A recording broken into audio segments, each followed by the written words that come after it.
What's going on everybody, welcome back to my YouTube channel. It's me Stephen KW teman-teman. Yes, balik lagi bareng gua guys ya kan. It's been a long time, gue bikin videonya jedanya terlalu lama kali ya. Sorry banget karena kemarin gue habis positif juga gitu kan. Jadi gue harus rehat dulu karena semua barang ini ada, kamera juga ada di studio. Jadi gue nggak bisa kesini, nggak bisa bikin video. Tapi yang jelas gue nonton semua pertandingan Liverpool. Jadi gue sama happy-nya kayak kalian teman-teman.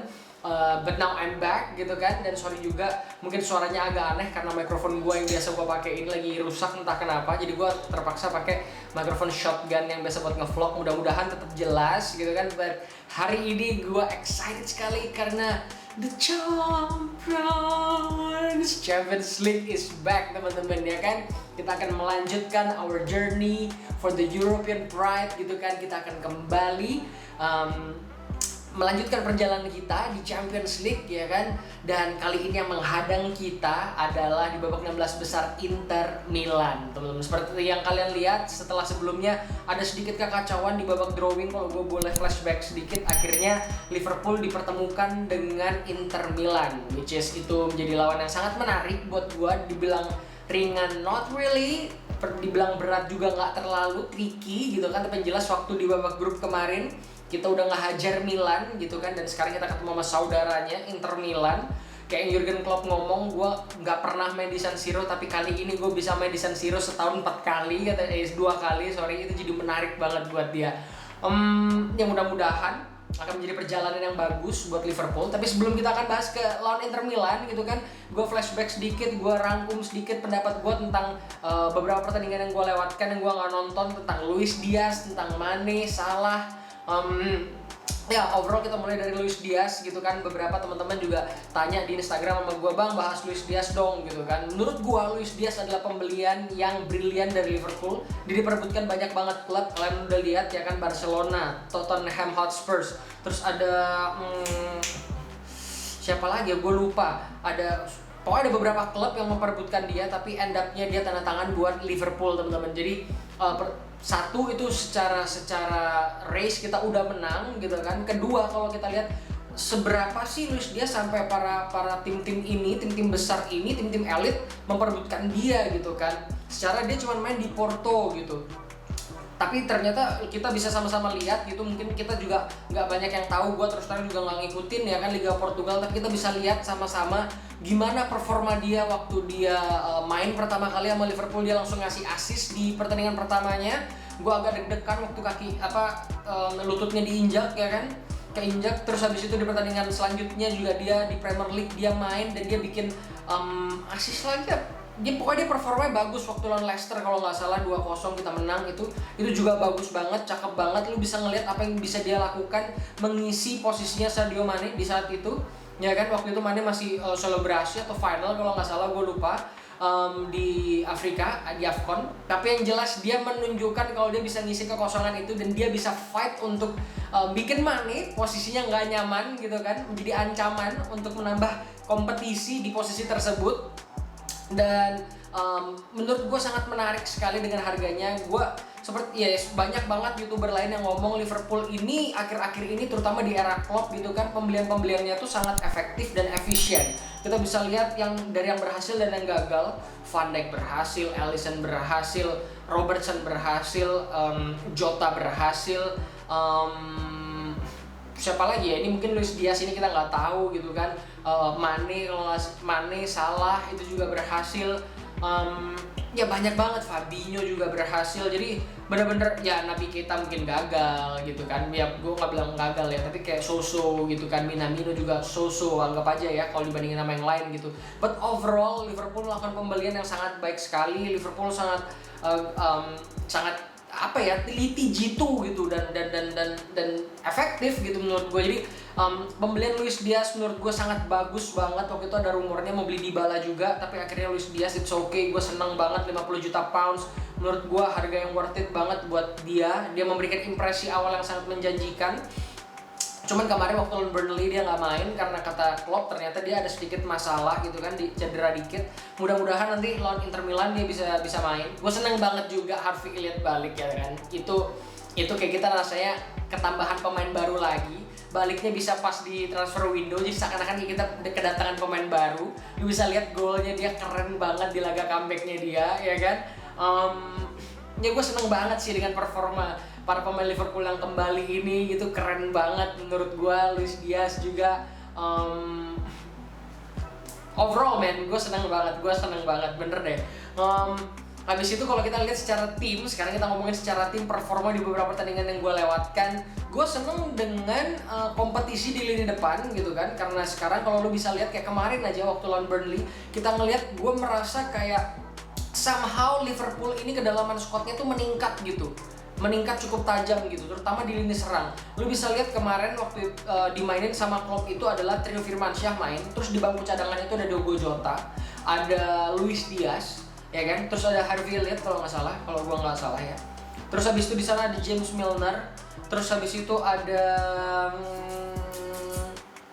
backnya Ibo Konate gitu kan. Walaupun Ibo Konate ini juga salah satu pembelian yang masih angin-anginan, tapi menurut gua kita punya kedalaman squad yang cukup tebal sekarang, kerasa sedikit lebih tebal, which is itu adalah masalah Liverpool dari waktu itu, dan sekarang pelan-pelan mulai terobati gitu kan, mulai ditambal kekurangannya sama Klopp gitu. Gua sangat senang sekali, dan kita punya potensi untuk menipiskan jarak hanya menjadi 6 poin di Premier League lawan title race melawan City gitu. Jadi kita harus tetap kasih pressure ke City sampai akhir musim gitu. Udah seneng banget main anjing. Jadi kalau teman-teman atau siapapun YouTuber di luar sana yang bilang kalau Liverpool ini udah habis, maksudnya kayak untuk chance-nya, jangan percaya itu teman-teman, karena masih ada banyak laga. Jadi lu harus percaya kalau Liverpool bisa gitu kan. Masih ada sekitar 14 match lagi yang harus dimainkan sama City dan Liverpool dalam konteks perebutan dua kuda ini gitu kan, balapannya. Jadi segalanya masih bisa terjadi kalau kita bisa menang di laga tunda itu. Kita jadi 6 poin doang. Kita lawan City, kalau kita bisa menang jadi cuma 3 poin. Kita nunggu dia kepleset. Jadi semuanya masih terbuka dengan kedalaman squad yang Liverpool punya.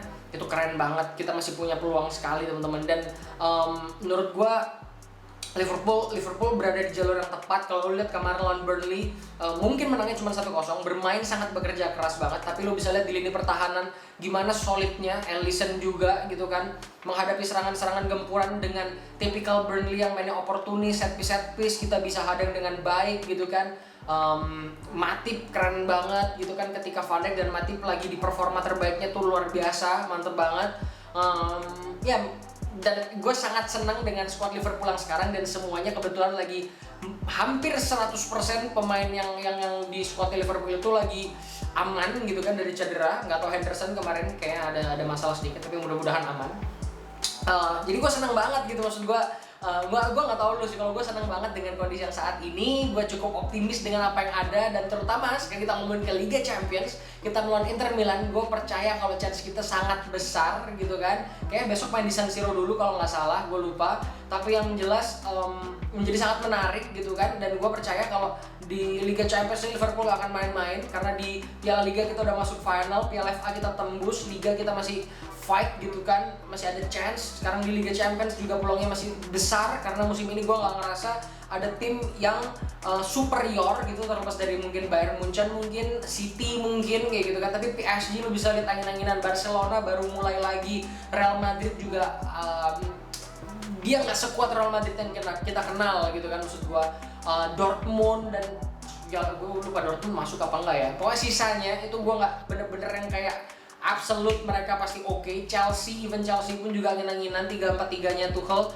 Jadi chance-nya masih besar. Liverpool salah satu yang diunggulkan untuk bisa juara Liga Champions, minimal masuk semifinal gitu kan. Jadi keep on believing. Gue percaya banget dengan squad yang ada, kalau mereka bisa mainin pertandingan dengan baik, mainin taktik yang dikasih Klopp dengan baik, ngelakuin pressure dengan baik, high pressing mereka itu bisa dijaga dengan disiplin, sehingga ketika mereka dapat set piece gitu kan, mereka kayak jebakan offside-nya juga aman gitu, segala macam. Performa Alisson juga bisa tetap bagus, tidak ada cedera yang pasti, itu yang paling penting. Gue bilang chance kita masuk final gede banget. Gue persetan dengan orang bilang apa, menurut gue gede banget gitu chance Liverpool untuk bisa mendapatkan lebih dari 1 trofi di musim ini. It's not impossible gitu kan, melainkan itu hal yang sangat mungkin buat Liverpool. Ya gue excited sekali gitu kan. Dan menurut gue kalau untuk pertandingan besok, kita akan melihat Klopp menurunkan squad terbaiknya yang kali ini nggak ada rotasi-rotasi yang aneh-aneh. Kayak Klopp bakalan nurunin squad terbaik. Bisa jadi squad yang kemarin lawan Burnley cuman di lini tengahnya diganti gitu kan, atau mungkin lini tengah dan lini depan yang akan dirombak sama Klopp, mungkin dikasih kesempatan Luis Diaz, mungkin kita nggak tahu, atau mungkin justru Firmino digantikan sama Jota gitu, itu juga bisa terjadi. Karena menurut gue Jota perlu dikasih kredit lebih, tuh gokil tuh, pemain anjing, emang keren banget ya kan, the best Portugal player right now in Premier League gitu kan, lebih hebat dari Ronaldo secara performa saat ini. Jadi gue nggak kaget kalau misalkan yang dimainin adalah misalkan Luis Diaz, Jota dan juga Salah. Tapi menurut gue yang dimainin bakalan Mane, Jota dan juga Salah. Dan tuh gue bener-bener nggak ada masalah dengan itu, dan gue rasa gue fans Firmino banget. Tapi kayak Firmino juga nggak tersinggung kalau dia nggak dimainin dari menit awal sih kayaknya, karena memang kepentingan klub di atas segalanya gitu menurut gua. Dan gua agak ragu Henderson bisa main, bisa-bisa Milner yang dimainin. Dan Naby Keita, gimana sih Naby Keita nih, gua kayak kurang cocok gitu sama Naby Keita, tapi ya we'll see about that. Tapi yang jelas adanya Fabinho sebagai gelandang bertahan kita tuh bikin gua rasa aman gitu, aman gitu, kayak itu mantep banget tuh pemainnya kan. Dan back four kita seperti biasa gitu kan, Robertson, Matip, Van Dijk dan juga Trent Alexander-Arnold gitu, dan juga Alisson di goalkeeper gitu. Kalau ada pemain yang potensial untuk bisa main sebagai pengganti, itu adalah Harvey Elliott mungkin, terus habis itu Luis Diaz bisa, Firmino bisa, James Milner ya itu bisa, Minamino mungkin juga, kita nggak pernah tahu. Ya yang jelas tuh pemain-pemain yang ada di otak gua, dan gua sangat excited sekali dengan laga ini. Kita akan melihat Liverpool besok melawan Inter Milan. Hope for the best, mudah-mudahan kita bisa menang, kita bisa membuat leg pertama menjadi hasil yang terbaik, sehingga leg kedua lebih nyantai, bisa rotasi pemain mungkin kayak gitu kan. Dan kita akan melihat Liverpool di European Night yang berbeda, yang jauh lebih garang, karena memang DNA-nya Liverpool ada di European Night. Come on Liverpool, come on. Segitu aja video dari gue. Terima kasih teman-teman yang udah nonton, para subscriber baru, terima kasih. Welcome to this channel, gue bahas Liverpool seperti yang kalian bisa lihat. Jadi kalian bisa nyalain lonceng notifikasi, bisa subscribe kalau kalian belum, bisa like this video, komen di bawah menurut kalian seperti apa kemungkinan Liverpool di Liga Champions musim ini. Terima kasih, sampai ketemu di video selanjutnya. Stay safe, stay healthy pastinya, jangan sampai kayak gue positif anjing. Sampai ketemu di video selanjutnya. Gue Stephen KW, I love you all, bye bye.